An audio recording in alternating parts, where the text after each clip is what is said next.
High standards plus assurance is a powerful formula for personal growth. It is a statement of the expectations that you have for yourself.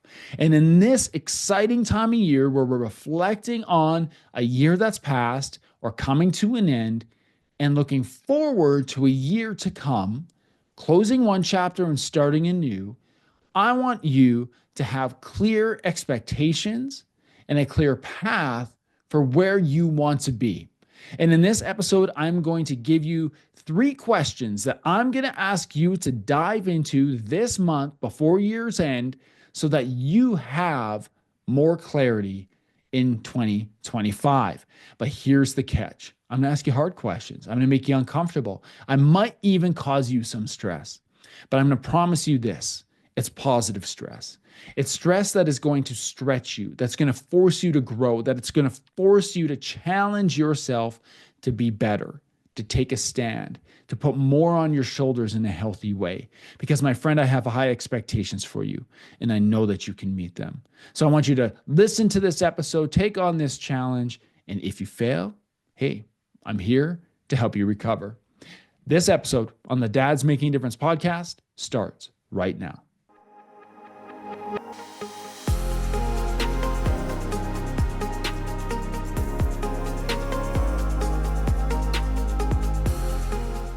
Well, my friend, it is December 2024, and we are looking forward to, for many of us, a fresh start in 2025. In this time of year, we often sit back and relax and have time with family, with friends, with loved ones, with those we care about, and we reflect on the year that was. We look at closing the chapter on one year and opening the chapter on a new year, a fresh start perhaps. Maybe it's a new goal, maybe it's a new adventure.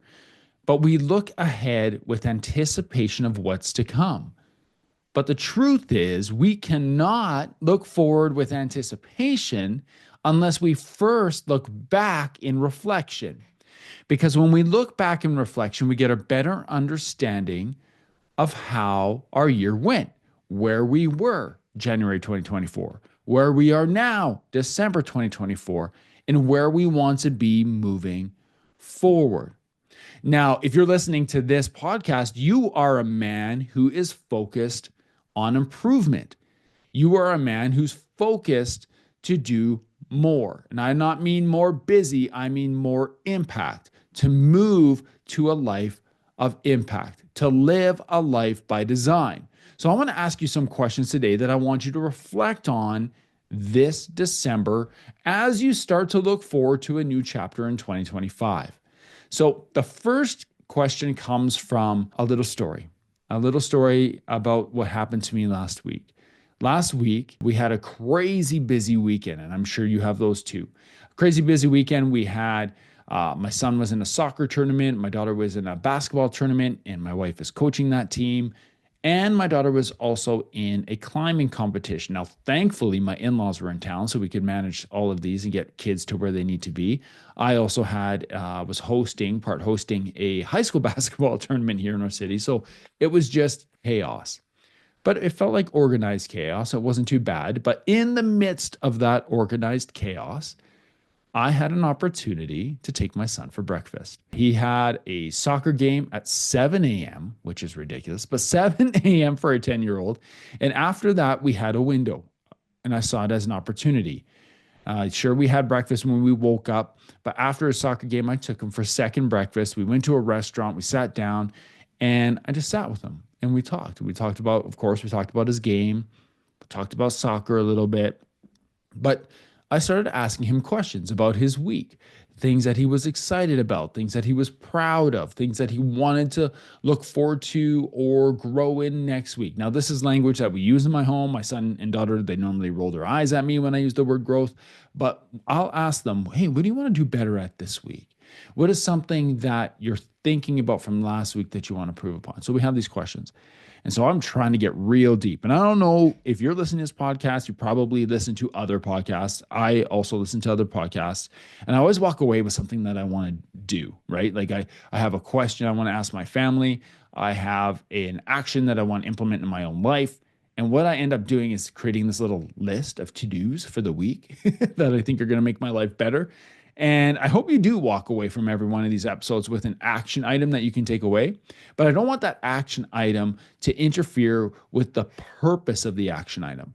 So, not just checking it off. Right now, I'm looking really at this whole idea of the generative conversation, this appreciative inquiry, asking open ended questions to get more of an understanding.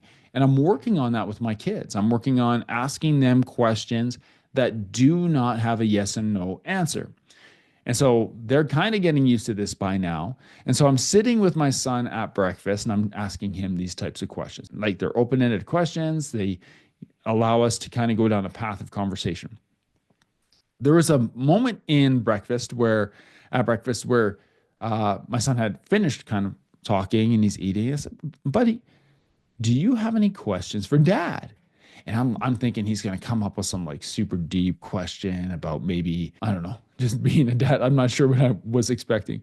But he looked at me and with his eyes lit up and he's like, what was the first restaurant food that you ate when you took mom on your first date?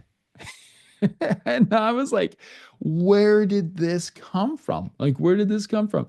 We're going for breakfast, and my son's asking me about my first date with his mom, which was 21 years ago. And so I was honest with him. I said, buddy, I don't remember. I don't remember what the first food was that we had, but I do know that there were some firsts for your mom and dad. Your mom had never had sushi before, and your dad took her, and she was scared. She didn't want the raw fish, but she had it and she loved it. And so it became one of our favorite date nights was to do that.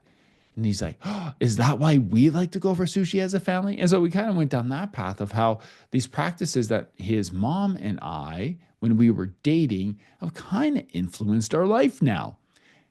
Do you look back on your life and think, what decisions and little moments in time have you made that impact your family life now?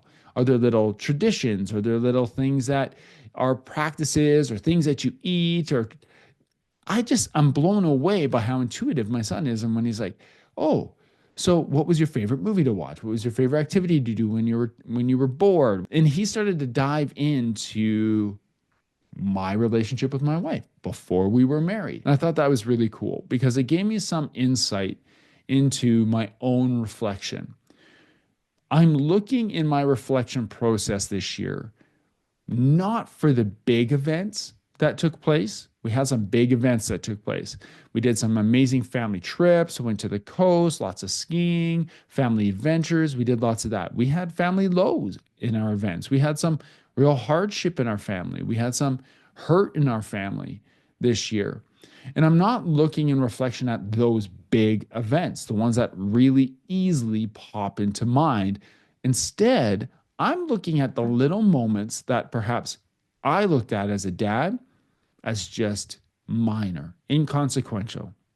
Things that just happen on the day to day that I don't pay too much attention to, but I'm realizing that my kids are paying a lot of attention to.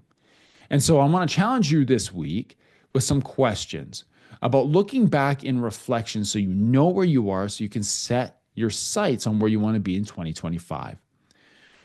And I'm not trying to be harsh, but I think most of us are underachieving. If you're listening to this right now, I'm sure you have a feeling somewhere inside of you that you are underachieving. You're underachieving as a husband, you're underachieving as a dad. Now, you might be a fantastic husband, you might be a fantastic father, but there's still a part of you that always wants to be better. Or you wouldn't be listening to this right now. Because as much as I appreciate you being here, I know my voice is not that entertaining, but you are looking for one thing where you can improve. And so I want you to actually get clear on that. I want you to ask yourself, can you push a little bit further? Can you shoulder a little bit more responsibility? I think there's a lot of times right now, and I'm seeing this. I've been part of conversations with this. There's a lot of times right now where men are trying to shed responsibility. They're trying to shed something to cut back. They're trying to cut back on the extra so they have more time, more time with their family, more time with their spouse, more time with their kids, one on one. All of these things are important. We've talked about that on that podcast. They're trying to shed a lot. We're trying to cut back. And I'm going to turn that around this week because I've been thinking about this week, not so much from a place of deficit, like, oh, what am I not doing and what can I do better? And I don't want you to do that either. I want you to think about what is something I can go further in, I can dig deeper in, something I can shoulder more responsibility in, making I can take control of this. Can I have more impact, more influence in my home by pushing a little bit further? Here's where I equate this in my life. There are times in my life in reflection where I have been pushed to a point of stress. But there is negative stress and there's positive stress. I think back to 2003. Let's go story time. 2003, I've just moved to a brand new city. I'm a 22-year-old young man looking for a fresh start. I moved out of a large center of Calgary, 1 point something million people, into a small city to go to university. It's about 100,000 people, probably it was around 85,000 people at that time. Small city, no one really knew me. They knew of me because I'd played as a rival on the rival basketball team, whatever. So I knew some people in the community, but not really. And I moved to this new place for a fresh start. And what happened was I was on my own in a new city, away from my social group, away from a friend group that I built through basketball for so many years. And I was trying to start fresh. And it was in that time I met my wife. Over the next few months, I was here kind of wandering by myself. If you're watching on YouTube right now, I'm a pretty clean cut guy. Like, I always have my hair cut. I shave because I can't really grow facial hair. And so I've been pretty clean cut. But in that time, I was really struggling. I was struggling with knowing who I actually was. I had always been Cam, the basketball player. I had always been part of a team. I had always had people thrown around me intentionally every August, and we would spend the next 7 to 8 months together, sometimes longer, with one desired focus in mind. And that was to get better at basketball and win games. And through that, I built connection and community and competitiveness and leadership and all of that. And that's great. But when I moved away from that, I struggled because I didn't know who I actually was. I didn't know who I, Cam Hall, could be. I was so caught up in pleasing other people. And in 2003, I moved to this new community. I grew my hair out, believe it or not. It was long like surfer, curly hair, past my ears, had the highlights, but hey, highlights. It was 2003. Give me a break. I remember walking around the university I was going to, long hair, bandana, headphones on, listening to The Roots nonstop on repeat, all the albums. And it was just what I did. I didn't talk to anybody. I didn't know how to talk to new people. I didn't know how to build connections. I didn't know how to communicate in a way that was effective. But I had my eye on this girl, and I had known her from basketball. She played for a rival college and ends up being my wife. But at that point in time, I remember going up to her. And we had hung out together a little bit at the school, rebounded for each other in the gym, shooting around between classes. I met her through a friend of mine who actually was my roommate. And we were kind of hitting it off and having a good conversation. And so here's Cam, 22 years old, is a pretty confident guy in sport, but not very confident individually. And I remember going to Cam and being like, hey, do you want to go out sometime, like on a date, just you and I? And she looked at me and she smiled and she said, no. And she said, no. And I was like, okay. And I walked away and I didn't know how to take that. Fast forward like 2 weeks, we were still talking. It kind of rolled off me. I didn't know how to take it. So I didn't take it too personally, but I was kind of hurt, but still hung out. We still talked. We still shot around, did that type of stuff. And it was about a week later that she came back to me and said, no, you know what? Yeah, let's go out. I can't remember where we went. This brings me back to Braylon's question. Like, I don't know where we went to eat on that first date. But we went and we started having a conversation. She asked me some questions about like why I would want to date her and what my goals were. And I was just like, oh, wow, like who is this girl? Like she's different. And she was different. And in that moment in time in my life, I was placed in a stressful situation. And it wasn't a negative stressful situation, it was a positive stressful situation. It was productive stress. And here's what I've learned about productive stress. In that moment in time in 2003, from that moment forward, I knew that if I wanted to be with this young lady, I needed to be better. I needed to have more insight into where I wanted to be. I had to have more clarity on who I was, and I needed to learn how to lead myself. And so, over the next decade, not really, Kim and I dated for 8 years before we got married. We had schooling took us apart for a couple of years. We lived in different cities. It was long distance, back and forth. But through it all, like we had some ups and downs, of course, during those years. But we were married in 2011, July 9th, 2011, by the way. And so in that time, I learned a lot about being more confident in who I was.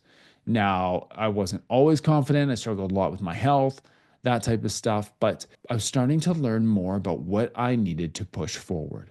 I started to come out of my shell a little bit, was able to meet new people, was able to connect with a new social group.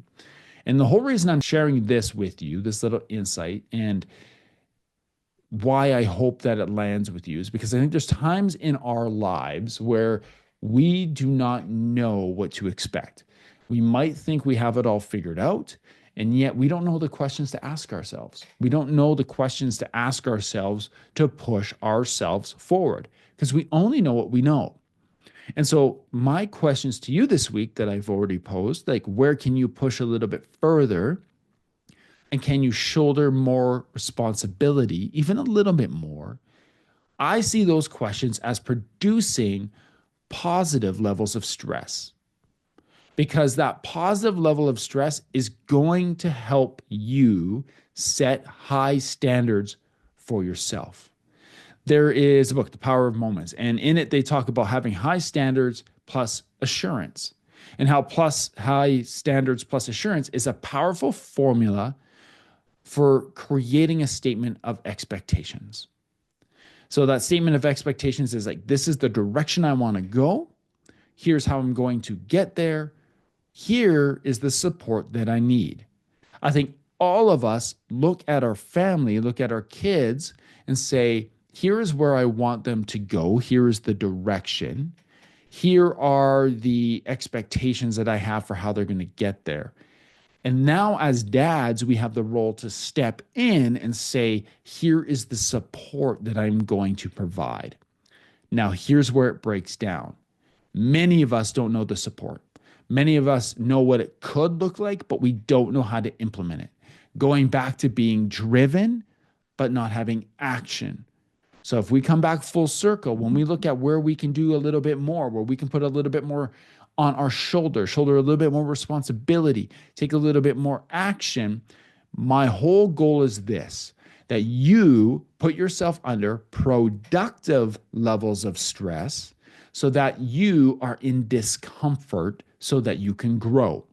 But the only way that you are going to grow through discomfort in a productive amount of stress is that you yourself have a clear direction, you yourself have support, and you have accountability. And so when I reflect on all of this putting together, the big picture is we want to be better dads. We want to be dads making a difference. We want to be better husbands. We want to be better community members, team members, leaders, business owners, entrepreneurs, whatever it is you are, you want to grow in it, but you need to get uncomfortable. I have high expectations for you, and I know that you have high expectations for you. And if I look at my son and I look at my daughter and I sit down and I can say to them, I have high expectations for you. I know that you can meet them. So I want you to try this challenge. And if you fail, I am here to help you recover. What just happened there? Let's listen to that again. And you want to write this down, you want to record it, whatever you want. I have high expectations for you, and I know that you can meet them. So try this new challenge, and if you fail, I will help you recover. You are setting high expectations for them. You are adding assurance to them that they can meet it.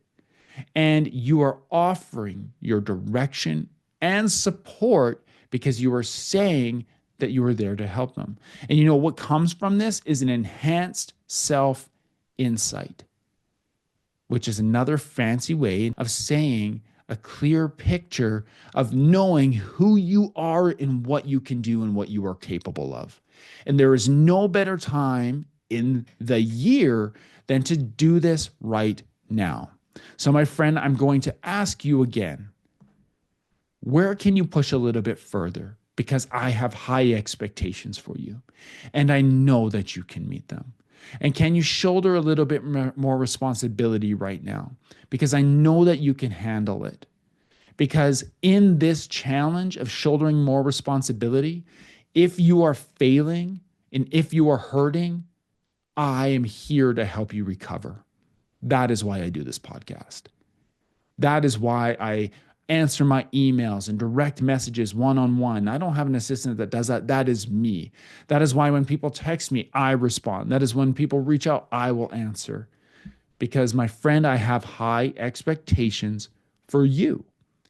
And I know that you can meet them. So try this challenge of stepping up for your family, of reflecting on 2024 in a way that doesn't highlight the big ups and downs, but those little tiny steps that you're taking that are changing your family, and highlight those and saying, where can I take more on? Where can I make these small steps happen more often, more purposefully? Where can I have bigger impact and influence in my home? Because if you try that new challenge and you keep returning here, if you fail, you will grow. And if you fail, I am here to help you recover. Our community is here to help you recover. Here's the promise. My promise is this, that I'm going to show up every week with guests on this podcast or solo to help you stretch in a healthy, productive way of stress. Because the promise of stretching is not for you to find success. I'm not saying that by stretching yourself out, you're going to automatically be more successful. You're automatically going to figure it out. You're automatically going to have all the answers to all the questions. I'm not saying that. But I know this, that the promise of stretching yourself, while it might not be success as an outcome, it's definitely learning and it's definitely growth. And you are here to grow, to be a better dad, to be a better husband, to be a better leader. Because together we are dads making a difference. So go out there, start reflecting this year, this December 2024, start reflecting, how am I going to show up better for my family? How am I going to show up better for myself? Where can I take a little bit more responsibility? Where can I take a little bit more action? Where can I dive in and have some more positive stresses in my life that are going to help me be more productive? Because that is what great leaders do. Great mentors, great fathers, great coaches. What they do is they give high standards and assurance, because that's a powerful formula for success. High standards plus assurance, but the great mentors and the great coaches and the great leaders and the great fathers add two more things: direction and support. I'm here for your direction and support. You be there for the direction and support of your family. And my friend, if you do that, I know that you're going to become a dad making a difference. I appreciate you. This is a short one, but a powerful one. It was on my heart. I want to share that with you this week. And yes, hey, happy ending to that story, by the way. She said no. 2 weeks later, we started dating. 8 years later, we're married. We have beautiful kids, a beautiful family. And I could not be more happy with where we are. I'm uncomfortable, because I'm growing and I'm stretching, but I'm happy. And I want that for you. All right, my friend, I'm going to sign off. We'll see you next week on the next episode of the Dads Making a Difference podcast.